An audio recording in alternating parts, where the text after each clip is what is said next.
So, so I want to try to explain to you guys what's going on through my head because it's pretty interesting. I had to just go to my computer and hit record because I know I have to make this video, and not for the reason that you think I have to make this video, like I'm saving my reputation. But because if I don't make this video, I'm gonna keep thinking about it. Like for some reason, like 11 months ago, when like everything went down with my channel, um, I've just been like contemplating the perfect video, that'll fix it all.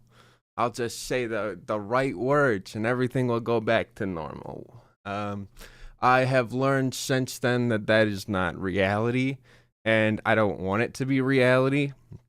So basically, I'm here making this video really for the reason that like I want to get certain information across to people who care. Um, and I don't really know a better way to do that. You know, realistically, like yes, I would love for this video to like make it so that like it's easy for me to just return, go back to normal what I was doing before. But the reality is I could do that anyways. I'm in a good spot right now where artistically I'm confident enough in myself to where if I started making content, I believe that people would enjoy it enough. To basically just assume on their own that I'm doing good. I really don't need a video telling them I'm doing good, for them to understand it.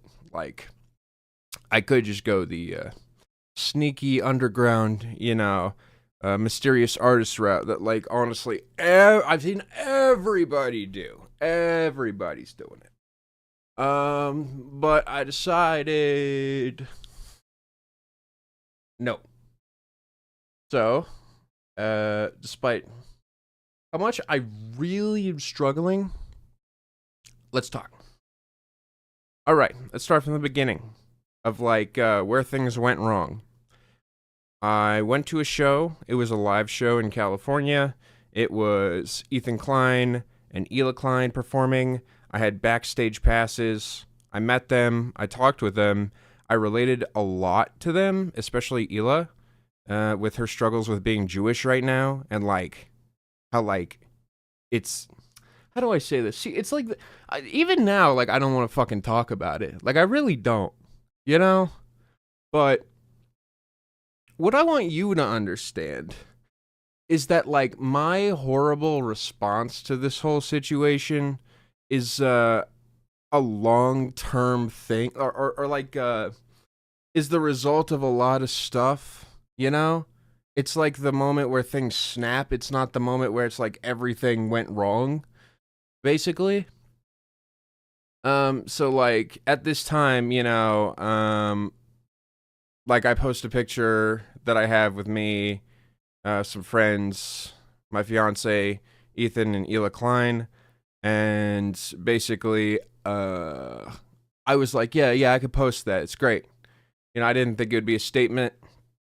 It was really stupid of me, because of course it's a statement.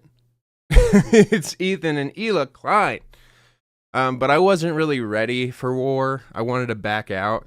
So like I basically just went against them and said, "You know what? I need to back out. I can't do this. You know, this is too hot." And then everyone called me a pussy, which I mean to be fair, like I kind of was, but also at the same time, I thought that my choice was understandable. Like I had a family to take care of, you know? Like I didn't want this to become my life. The problem is, it wasn't that easy to get out. So yeah, people are talking about it. I'm a hot topic. And my partner is freaking out because she's involved. She's a part of the whole equation. And I start trying to, say things to fix it. And when I try to help, it basically results in her screaming and crying that things are getting worse and that it's all my fault.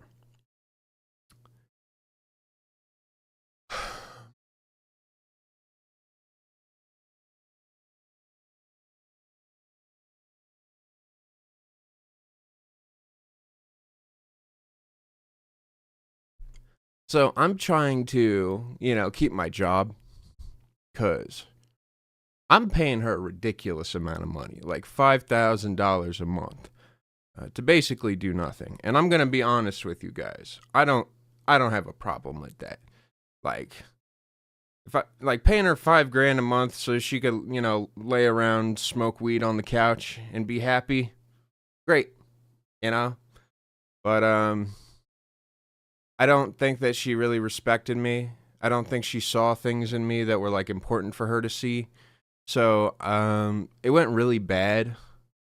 Like, as soon as the picture was posted, it like it became me panicking, trying to fix it, and her basically getting angry at me trying to fix it. I'd say that everything reached an apex when she recorded me in my house yelling at her through the door. I was fucking pissed. I was just like mad because I'm trying to fucking figure everything out in like an impossible situation. Trying to get things back to normal so that like we can live a normal fucking life. And she repays me by recording me in my house without my knowledge. She sends it to my parents. She sends it to friends. She sends it to people who are associated with Hivemind. Yeah, and it's the biggest betrayal I've ever felt. I really I felt so violated. But like she couldn't hear that because she looked up that it was legal to do that, to like record me in that state. And because it was legal, it was moral to do that, But like, man, like at that point I was done with her. Like at that point I was like, this is fucked up. Like I'm doing everything I can in this situation to make things work. I love you, but we're not going to be a good match. So, yeah. I believe maybe like a week later, I was streaming. When I remember I was like doing a stream and then I left. I go to the kitchen. I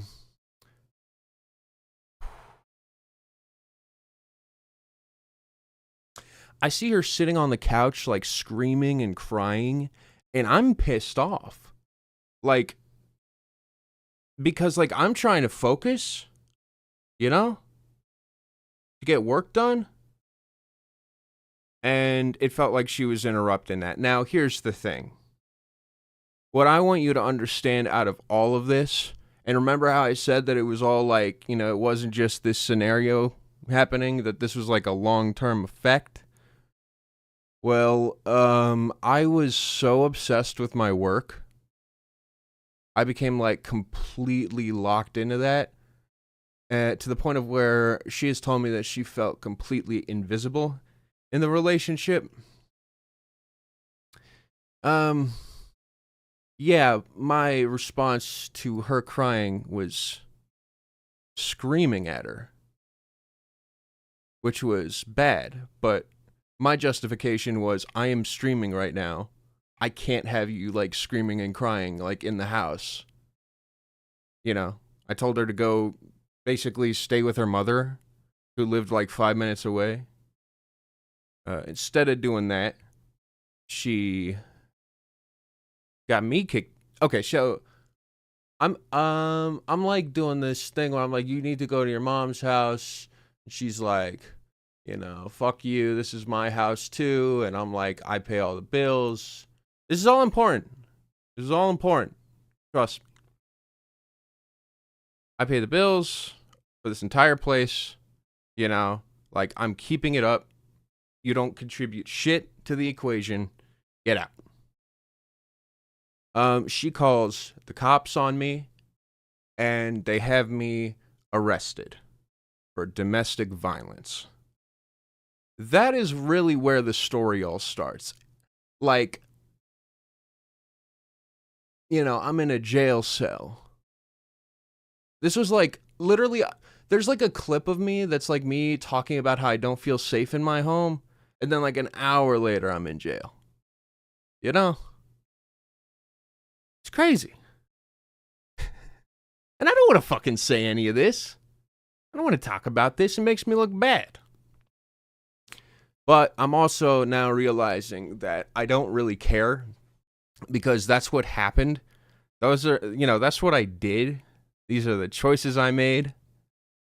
Anyways, yeah, so once that happens, the relationship is over. I'm just like, yeah. So, I moved back home and I go to rehab because, like, something's wrong, Like, all of this is happening and just I don't understand it. Rehab is okay, I learned a few things. Like in 5 months of being there, like, yeah, there was stuff that was helpful, but man, I felt so betrayed. She basically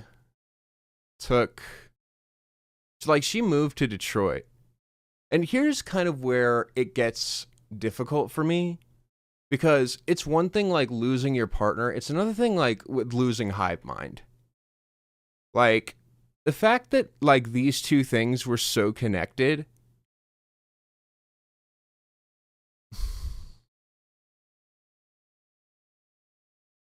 I almost killed myself over it.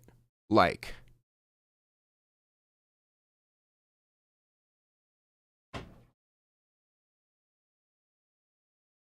I had this and I had pills. However, good news is this happened 3 months ago and there's this much alcohol in the bottle. It means something went well. It means something's going right.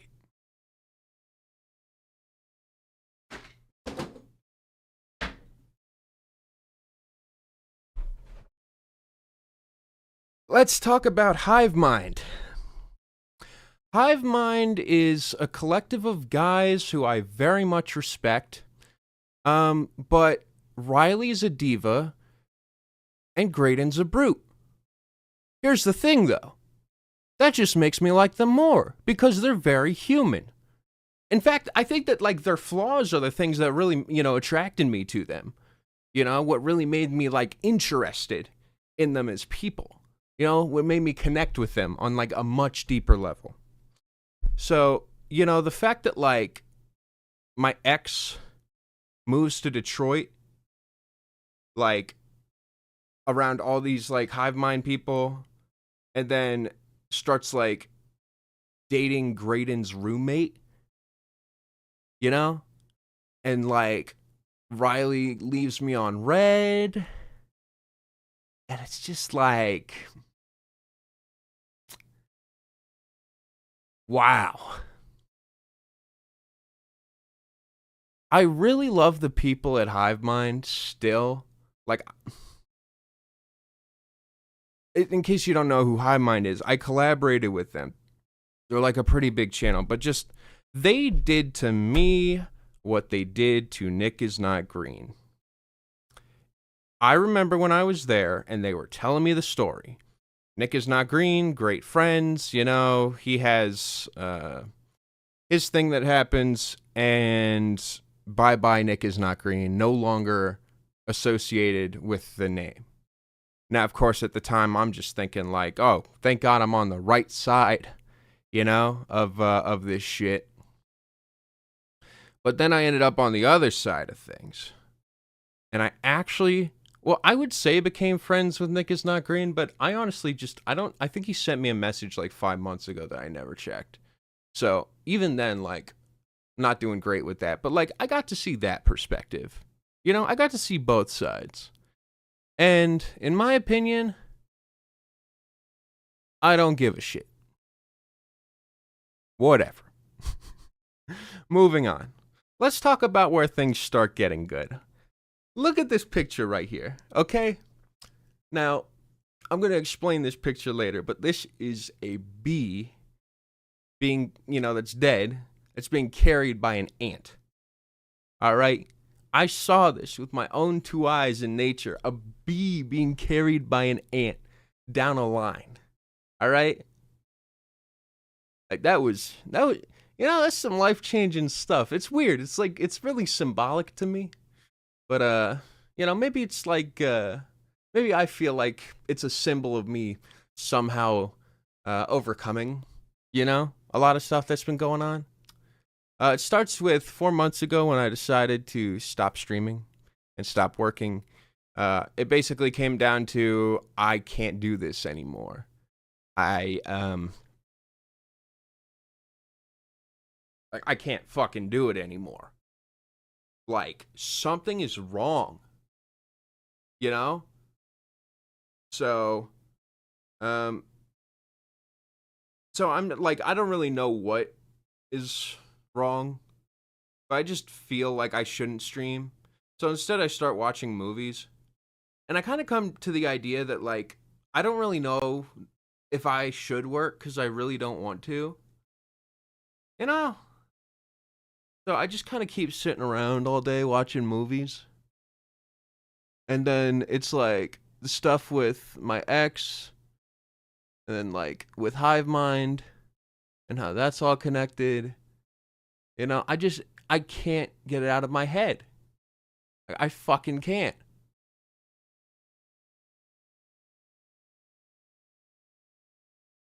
It's like no matter what I do, that's like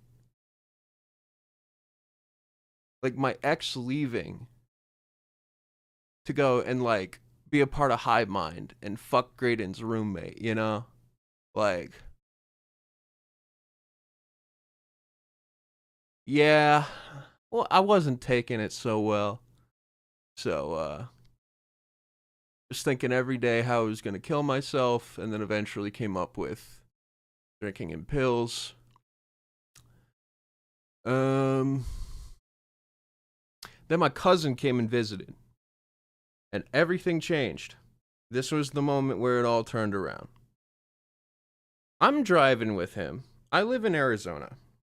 And so I'm driving with him in the car, and he is oohing and awing at the world around him, and I'm like, what are you even talking about? This is like this brown, dead, like shitty spot. Like, how are you finding anything of beauty here? And then we go upstate, and he's talking to my dad, and he's like connecting with my dad in a way that I've never connected to my dad. And he's like very peppy and optimistic. And then I'm having dinner with him and my mom. Oh yeah, that's the other thing. I had to move back in with my parents. That was another big reason I wanted to kill myself. I went from like big shot to, back to the place where I thought I was running from, where I thought that it was like, this is where all the problems were. My cousin invites me to go to Switzerland and Egypt with him. And reluctantly, but quickly, I answer yes. Because I know how important this is. If this is like going to do what I think it is. And I mean, I already wanted to die. So like what is there to lose at this point, right? So, time comes. I leave the country. It's amazing. Switzerland is absolutely gorgeous. Being around people who don't speak the same language as you is really nice. Because like, I didn't feel anxious. As if like everybody was watching me,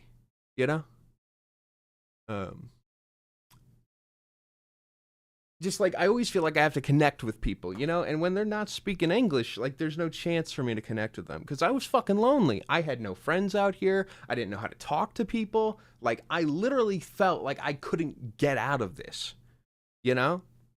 and for a moment I didn't have to. I could just be in it. I could just indulge in it. And it's that mindset that really got me like really far through this whole process. Yeah, I mean, I had fun with Switzerland and Egypt. There's not really much to say. I took a picture that's one of the best things I've ever seen in my life. I'm waiting to write a song for it, because I need to crop the image and add an explicit symbol on it, because then it becomes the real deal. You'll see one day. I come back. I'm feeling okay. I'm feeling all right. But I have a plan B in case that happens. And that's that I had a second vacation planned. The second trip was to Minnesota to basically sleep in a music studio with a bunch of people that Dylan, basically, he's friends with. And we're all going to stay in this music studio while Dylan records music. And, with doing this, I connected with people and I found like a family through it.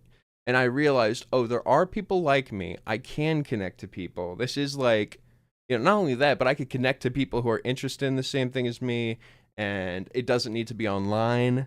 Being in the studio showed me that, like, there's all this cool stuff with music, and I don't need to just, like, be stuck behind a desk doing YouTube for forever. I come back, and I'm like, okay, that was, like, the greatest experience of my life. Like, that was life-changing shit. And now, all of a sudden, I'm doing pretty good. But I still don't want to work. And it's weird. I don't really fully understand why. Because, like, I'm feeling better, right? Why don't I want to go in front of a camera and have everybody, listen to me talk about stuff and judge me for it, Turns out that it's not because I don't like that. But it's because I've actually burnt myself out so badly with music that I fucking hate it. And not only that, but Brad taste in music, like thinking the name, saying it out loud, gave me like this, even now, gives me this sinking pit in my stomach feeling. Like this just absolutely awful feeling. Like I don't feel happy thinking about working on my YouTube channel anymore. In the same way that I used to, or at least I didn't. I'll say that, like, right now, it's better, but, like, 2 months ago, it was pretty much, like,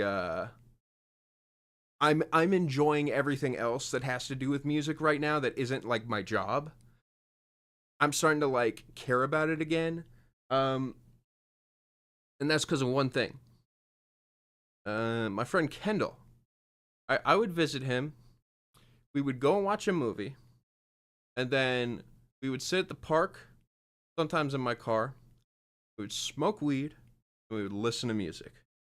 And watching him react to the shit that I was playing, and hearing how it was making me feel, and seeing his reaction, and just like, it was amazing. It was just what I needed. So after that, I started, I wasn't even thinking about music after that moment. Or, I'm sorry, YouTube after that moment. It just became, how do I entertain this guy? So I just started driving and listening to music, thinking like, okay, will this song like go hard, being high in a car with him, And I ended up just like saving a bunch of songs that I felt would work in that environment, specifically for that environment. And then, and then I'd share them with him. But he's not always available. And every single day I'm out like for hours just driving with no destination, just listening to music. I need other people to hang out with. So I have other friends who, once again, I can just like sit in the car with and listen to music and chill out and show them things. And all of a sudden I'm starting to find, that interest in all this stuff that I cared about before. And I'm starting to remember why it is that I like it. It's on a good path. And then I do something that, okay, let's just say a week ago. It's the reason I'm making this video, because I finally feel like I'm actually ready to make this video. A week ago was where like it all came together. Remember how I said I never really had that real connection with my dad? Well, I wondered if it was because like he never had someone in his life just like unconditionally listen and want to be around him and just give him attention, just pay attention to him. I did that, and it was magic. It was incredible. I now have a real relationship with my dad, and a lot of that was built on like like we would wake up and we would go and we'd drive up a mountain, and we there was this exact bench. We would in the trunk of my car we had like tribal drums and a gong, different sticks to hit things with, and I was making music in nature with my dad, you know, and just like connecting and like improvising. And it was great. Like it was good shit. Like I discovered like, through this time with my dad that he is uh, I'm just going to say it, like a musical genius, which I'm like perfectly comfortable saying because I've heard how he puts sounds together, and it's like nothing I've ever heard. It's immaculate. Like it's at the highest degree, which is amazing because I thought my dad was just an asshole when he said that my music wasn't good, or the stuff that I liked he wasn't like connecting with. But then like I actually finally heard and saw what he saw, and it all made sense. I was like, "Oh shit. You really are looking for frequency. Like you're looking for nesting. You're looking for environment, atmosphere, like more than anything." And amazingly, that's what I look for the most out of anything. So we just artistically clicked. And yeah, so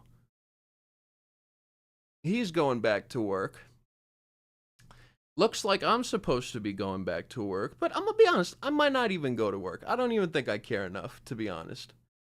Um yeah, especially if I post this video. I'm definitely, I don't know what the hell I'm doing. All right, let's think. What have I not mentioned yet?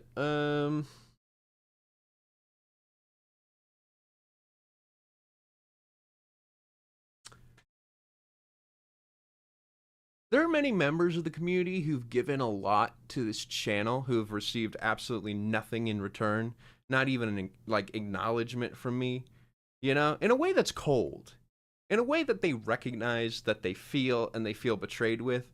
I've lost 2 discords, okay?